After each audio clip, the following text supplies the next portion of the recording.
When you're restoring an old French townhouse, nothing is ever simple, not even planting spring bulbs. Today, I'm preparing a planting bed along this south-facing stone wall. But first, I have to excavate decades, maybe centuries, of accumulated debris. And trust me, there's a lot hiding in the soil.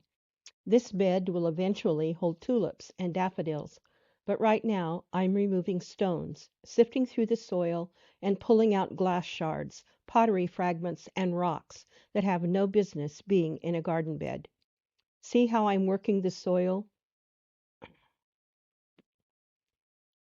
Every shovelful reveals something.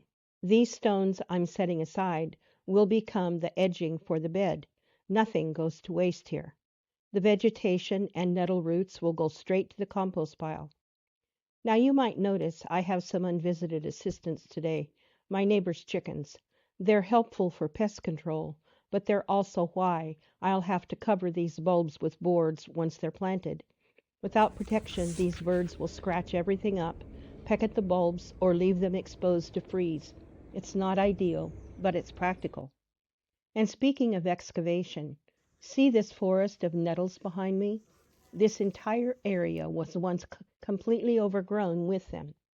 I'm clearing a couple of square feet each day by digging up the roots, removing stones, and sifting the soil. Why dig up the roots? Because nettles are relentless. If I just cut them back, they'll force themselves between any stones or gravel I use for the terrace I'm planning. But these nettles aren't just weeds. Those tender tops you see reemerging, they'll become winter soup and pasta sauce.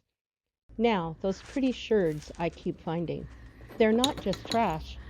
This house was built between 1830 and 1850, and these fragments tell stories. Every piece I unearth is a clue to what life was like here, what vessels were used in this kitchen, and how people lived in this space nearly 200 years ago.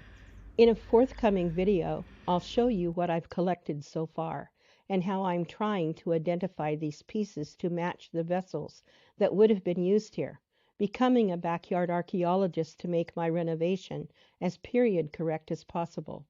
If you're interested in what the ground reveals about the past, make sure you're subscribed. Old stones have stories to tell.